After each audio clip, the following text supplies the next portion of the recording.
Anyways, the book has gotten great, just wonderful reviews, and it's also gotten great comments from people. But the one criticism I hear, which is not so much a criticism, it's that I want more. I want to find out what happened to this person or that person. But the book, you didn't write the book to say, this is my entire life. The book was more of a tracing of who and what led you to become the chef you are today. So I guess my question is, were there parts of the book that you thought, that you took out, that you thought, well, I do want to put that part in about my life, but it doesn't really fit in with the core theme of the book? By all means. I understood that I could only write about food, pretty much, because I'm a chef, and that this was not supposed to be a book about me and my stupid life. So I jettisoned crap that was about me and my stupid life. There's still a lot about your stupid life in there. It's a big life. It's a long life. Yeah, right. Some of it made its way in there. I mean, the other thing is I'm not a very good food writer. That's not exactly what I mean. I don't know a lot about food. So... No, I'm not kidding. What do you mean when you say that? Like, that? someone could tell you a lot about soy sauce, and I could not. But I can tell you what it is to work in a kitchen. I was once at a Chinese restaurant where a guy stopped the waitress and had his kid ask, who invented soy sauce? And it was a Chinese woman who didn't speak any English. But a food writer could answer that for you and tell you about all the types and how it's made, and I couldn't do that for you. So you say you know what it's like to work in the kitchen. And one of the things that you write in the book is that people who work in the industry have a way of kind of talking with each other that's different than foodies, who you don't seem to like too much. I mean, they come to your restaurant, which you like. The whole term is a bummer for me, and foodie. Yeah. It just seems like a population that has kind of misplaced priorities. I don't know why this is funny. It's not true. So what how obsessed with food. Yeah. But are you not obsessed I am with not. I'm barely interested in, I mean, I love food, but I don't like to talk about it very long. Okay. Well, this will be a short interview. I mean, I like to notice it and enjoy what I'm eating or what I'm cooking, and then I want to move on to the rest of life. Well, one thing I love about the book, which it means I guess I love it about you, is that... You love me. Yeah, I do. That's what is that you talk about how there's a woman in particular who, I forget her name, Debbie, I think, who grows vegetables in her yard, gives... Misty. It's Misty, but she also serves Kool-Aid to her kids. Oh, Debbie. That right, I knew it. Yeah. I knew it. Sorry. Have you Good. read the book? And so you seem to have kind of a little bit of an ambivalence about people who are just totally into food rather than saying, just enjoy life. Let's have, on the one hand, great food, but on the other hand, there's nothing wrong with a processed chicken nugget here or there. I know, I'm asked this question all the time. What is your guilty pleasure? And they're waiting for you to say, I eat Bojangles fried chicken, or I drink, Coca-Cola, or they're asking you to associate guilt with eating, and that will never happen for me. Or guilt with pleasure, and I'll never let that happen either. There's food, there's pleasure, and there's guilt, and they should never make it into the same sentence, I feel like. Well, you have I guess, a complicated, sometimes non-existent relationship with your mother, but one thing that you do say is that she taught you that. That's what she kind of imbued in you. So grateful for that. That's right. We ate very well, deliciously. I've never been on a diet in my life. She never asked you to do that. It was just eat food. Food should be pleasurable and delicious. And it's very hard for me to watch people treat food as an enemy and fear it and deny themselves it. Especially women get this real intense relationship to food about, oh, I shouldn't, or they make jokes like, I'm just going to snitch, not jokes, but there's an apprehension about eating. Mm-hmm. Oh, I'm just going to sneak a bite, they say, giggling or something. It's like, just eat the food, lady. Eat the food. It's just food. Go for a walk. If you're not feeling well, go for a walk. I don't know. I'm so not funny. So this is really. So let's start at the beginning of the book. The book, it's a lamb roast that it's basically, I mean, your mom's the cook in the family, but this is your dad's thing. And in some ways, so it's kind of describe at your house. You grew up on the Pennsylvania-New Jersey border. Delaware River's right there. And tell us a little bit about the house and then this party in particular. I grew up in this wild silk mill that always thought it had burned down, but apparently it didn't. It was dilapidated. And my father built on the outside 2 walls of this silk mill and left the courtyard intact. So pigeons roosted in the holes of stones, and that was sort of the background music to my entire growing up, of like the warbling of pigeons in the walls.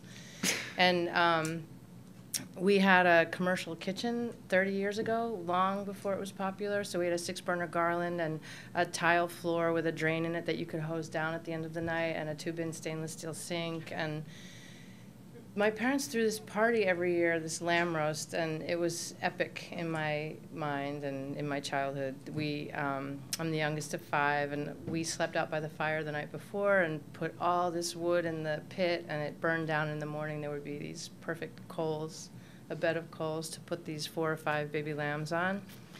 And we kept our beer and wine in the cold stream rather than in a cooler, and lit paper bag luminaria out along the banks of the meadow. It's kind of ideal.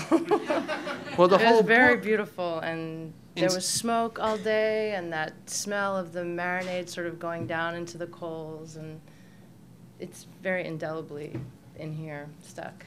And somewhat throughout the book, there's a sense that that's what you want to get back to, in a way. I feel like I've been chasing that party for 30 years, right? Like, I feel like I woke up the day after that party and the whole family turned into a shit show, and there was a divorce, and childhood was never recuperated beyond. Your parents get divorced, and you're a tween, I guess is the term now. Yeah, I was like 11, and then...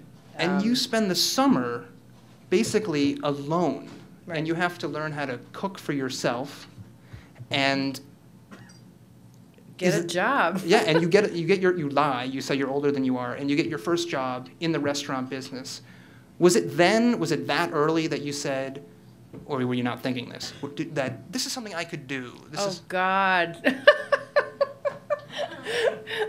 I've never chosen this industry until I finally opened my own restaurant. But no, I never thought this is something I could do. You moved to New York after you graduate from an alternative high school. Graduate. You move barefoot. With a dress you stole. Shoplifted, I did. What's the difference? Is that a nicer word for stole? It does sound nicer. I'm just shoplifting. Isn't that a typical teen thing to do when they're seeking attention? To shoplift? Yeah, I don't know. I guess I did. I still do it. Do you remember those dolls called Norphins? No. No, they were these little troll dolls? Mm-mm. Well, anyways, for a while in 6th grade, we would collect these trolls, and then we needed more clothes for them. So we stole the clothes off Garfield dolls from Spencer Gift. And then I told my parents, and they were like, it's not that big of a deal. You told your parents? I did, because I was really guilty about it. I was racked with guilt, and they're like, just don't do it again. But I had like a whole drawer of Garfield clothes. Anyways, this is not about me and my shoplifting. Okay, so you moved to New York, and this is like 1982. And one thing that's quite funny is that you mentioned that this was the time when buffalo wings were hitting it big in New York City. It was unbelievable. And what are some other? You've been in New York for a while. You know, you've been. Do you know when buffalo wings started? They were not here forever. It was not. Were they high cuisine at the time? It was the phenomenon. They were hitting New York City. It was incredible. They got to Chicago last year, and they're delicious. Oh, have you guys had the chocolate martini yet? None of that stuff about Chicago was true. It's a great place you should visit. There's hotels and restaurants. How about the cigar lounge? Yeah, there are cigar lounges. So what have been some other culinary trends in New York akin to the buffalo wing that you've thought, But you liked the buffalo wing at the Oh time. my God, love. Yeah. So what are some other ones that are kind of ridiculous, but they're tasty? I don't know. That's we can come back. Are we talking about food? I don't want to talk about food. Okay, well, let's talk about your life. Let's talk about drugs. Fine. Yeah, so you do a lot of, you work at a urban cowboy bar, the original urban cowboy bar. I got a job at the Lone Star Cafe. Yeah. Is that still here? No. No. It was on 5th Avenue and 13th Street. There was this huge iguana on the roof. And A real iguana? Or no, this big statue. Yeah. Not statue, this big sculpture Sure, thing, sure. where I think the bartenders and waitresses would go up and do it.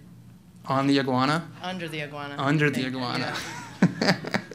So you get, and then you're doing a number of drugs, a number of them. I'm doing coke. Coke. I'm doing a lot of cocaine. A number of. I'm a 16-year-old F up, and Yeah. I'm working in a bar, and I'm way out of my league, and I'm trying to catch up, and I would never cry uncle. So I'm like, are we going to buy an 8-ball before work? Cool.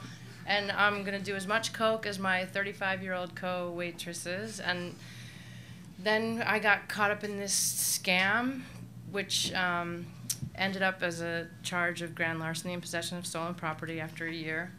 I made and stole. Shoplifted. I shoplifted a ton of money.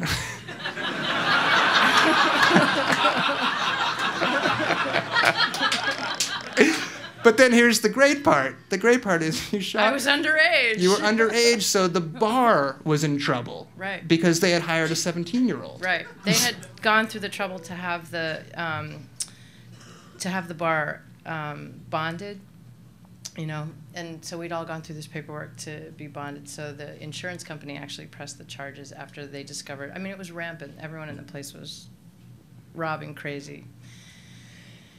And I got in a big bunch of trouble and got arrested and got charged with grand larceny and possession of stolen property. And then I got a lawyer, and we were having this strategy conversation over the phone. And in the last few minutes, she was just getting the details of me, my address and my phone number and my age, my date of birth. And she just started cracking up. She's like, let me get this straight. You're 17. And you've been working at the Lone Star Cafe for a year selling alcohol? Anyway, she got me out of it. I've been applying for Italian citizenship. And so you have to have these very extensive FBI reports, and every place you've ever lived, get your police record. And I have this huge record, and that one's not on. Wait, what? Nothing else is in the book. What else is on the record? Oh, all these act up misdemeanor, all these arrests with act up, political stuff. Really? Okay. So then you go, well, this segues into you go to Hampshire College. I do. Yeah. Which is where Eugene went to college as well. I know. I was waiting for one, like, yo, Hampshire. All right, you guys can talk after the show. Right. I worked at a short order restaurant in Northampton called Jake's. Okay. And I love that. You're so I learned how to cook fast and a lot for drunken students. And mostly that was fascinating to me because I was watching people my age who had what I call fully incubated youth. And I was staring at these people with such fascination and envy. We were exactly peers, but I had already been in a lot of trouble. I had been on my own. I'd had my own apartment. I'd been earning money. I'd had a job since I was 13 years old or what have you. And I was watching these people as if they were foreign to me. They were, soaking tofu in their mods and taking incredibly advanced political classes and having their minds blown. And I was just like, where are we going to do drugs? And I hadn't quite caught up to their self-possession in that way. Do you think you caught up to that? Now, I'm 45. Not at the time. Well, I'm sure they weren't really that. They weren't really that on top of the things. I mean, it was Hampshire College, for Christ's sake. You know.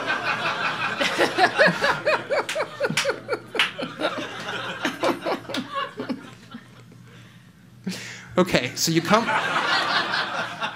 drop out. I think you eventually go back, which is not in the book, but I kind of figured it out. Right, I eventually finished. You go back to New York. And then I drop out, I go to Europe. You go to Europe. And in Europe, I think maybe one of the most important events, or not events, but one of the most important experiences is a Greek restaurant that you experience. And tell us about the Greek restaurant and how that kind of became, in some ways, what you wanted to make Prune about. It was that restaurant, but yes, I took my backpack and I traveled the world for almost 2 years. I left with $1,100 on a one-way People Express ticket to Belgium, and it wasn't Greece per se, but it was that whole experience of starving, worrying about money, landing in some foreign city where you don't speak the language. This is way, way, way before ATM machines and SIM cards and the internet. And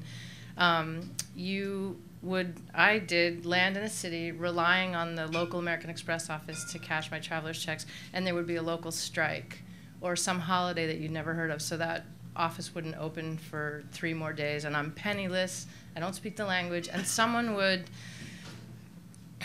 feed you, pick you up and feed you. And in Greece, I ended up being picked up by a kind of remote acquaintance and fed without asking what I would prefer, taken to this island where he had a home, and I ended up staying there for a long time and working in a restaurant there, which would become forever my ideal of a restaurant. And it was at the end of the port when you arrived. It was not one of the few sort of well-oiled, touristy, not that there were many tourists at this island, but it was just a place where this woman took her donkey, rode her donkey side saddle up into the mountains, collected the horta, the wild greens from the mountainside. She made her own wine. Her son went out and fished. When it ran out at the end of the night or in the middle of the night, it just ran out. There was no apology. She pulled the pencil from behind her ear and just wrote up your bill on the table after asking you what you had eaten on in this honor system. And then you put your money down and she just crumpled the thing up and put the bill in the garbage. There was no tax paying or anything like that.